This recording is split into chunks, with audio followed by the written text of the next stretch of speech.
बिस्मिल्लाहिर्रहमानिर्रहीम। अस्सलामु अलैकुम प्यारे बच्चों। हमारा आज का मौजू है गज़लियात वली दकनी। पिछले सबक इस दरस में हमने वली की पहली गज़ल को पढ़ा और इसकी तशरीह लिखी।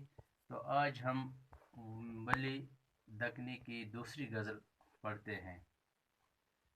बच्चों, वली के अशार जो हैं इनमें हर किस्म के ख़यालात, मौज़ूआत, एहसासात, जज्बात, तजुर्बात और वारदात के इजहार का सलीका पैदा होता है और उर्दू गज़ल को वो रंग सखन मिल गया जो आज भी जिंदा हो बाकी है। यानी वली के अशार जो हैं इनमें हमें हर तरह के मौज़ूआत मिलते हैं। तो आज जो हमारी ये गज़ल है, तो पहला शेर इसका है, मुफलिसी सब बहार खोती है, मर्द का एतबार खोती है। शायर वली दकनी इस शेर में फरमाते हैं कि गुर्बत और तंगदस्ती ज़िंदगी की तमाम खुशियाँ और बहारें ख़त्म कर देती हैं और ज़िंदगी एक मुसीबत बनकर रह जाती है, क्योंकि गरीब शख्स पर कोई एतबार नहीं करता। एक गरीब शख्स अगर किसी से उधार मांगता है तो देने वाला यही समझा जाता है कि यह तो गरीब इंसान है, कहाँ से कर्ज लौटा देगा। हालांकि हो सकता है कि वो गरीब आदमी बहुत ईमानदार और वादे का पक्का हो, लेकिन फिर भी उसकी गुर्बत की वजह से इस पर कोई यकीन नहीं करता। इसके बरक्स अगर किसी अमीर आदमी को कभी वक्ती तौर पर किसी से कोई गर्ज आन पड़ती है तो उसकी मदद बहुत खुशी से यह सोचकर की जाती है कि यह तो ज़रूर कर्ज लौटा देगा, क्योंकि इसके पास कोई कमी नहीं है। जब कि यह भी हो सकता है कि वो अमीर आदमी बेईमान हो और अपनी बात पर पूरा न उतरे, लेकिन फिर भी इस पर उसकी अमीरी की वजह से एतबार किया जाता है। लेकिन उसके बरक्स एक गरीब और मुफलिस शख्स पर आम तौर पर कोई एतबार नहीं करता। इसलिए शायर ने यह सच कहा है कि गरीबी इंसान का एतबार खोती है।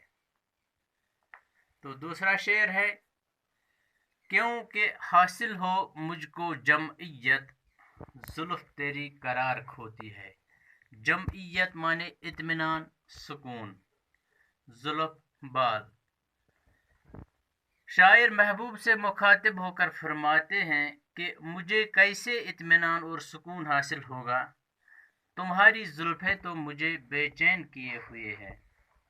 गोया शायर का दिल इसके महबूब की जुल्फों में अटका हुआ है, इसलिए महबूब की खूबसूरत जुल्फें देखकर वो बेचैन हो उठता है। यानी इस शेर में शायर अपने महबूब की जुल्फों की तारीफ करते हैं। तीसरा है, हर सहर शौक की निगाह की शराब, मुझ आँखों का खुमार खोती है। सहर यानी सुबह, शौक हमने लिखा है चमकीला, इसका माने है निगाह हो गई नजर।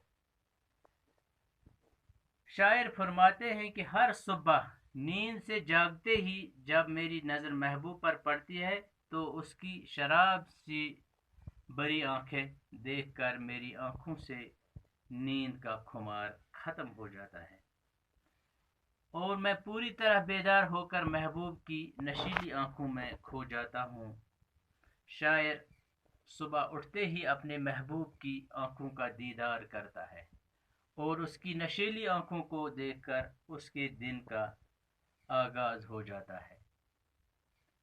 चौथा शेर है, क्योंकि मिलना सनम का तरक करूं, दिलबरी इख्तियार खोती है। सनम महबूब तर्क करना छोड़ना। शायर फरमाते हैं कि मैं कैसे अपने महबूब से मिलना छोड़ दूं, क्योंकि इसकी मोहब्बत मुझे ऐसा करने ही नहीं देती। गोया शायर अपने महबूब की मोहब्बत में इस तरह मुब्तला हो गया है कि अब इससे दूर नहीं रह सकता। दिल बड़ी इख्तियार खोती है। पांचवा शेर, ऐ वली अब इस परी रूह की मुझ सिने का गुबार खोती है। सिने यानी सीना। मक्ता में वली अपने आप से मुखातिब होकर फरमाते हैं कि इस परी जैसे महबूब का हुस्न देखकर मेरे सीने का रंज हल्का हो जाता है और यकीनन मैं खुश हो जाता हूँ। तो इसके साथ ये गज़ल हमने मुकम्मल की। तो कल इंशाल्लाह इसके सवालात करते हैं। तो आज का इतना ही, शुक्रिया।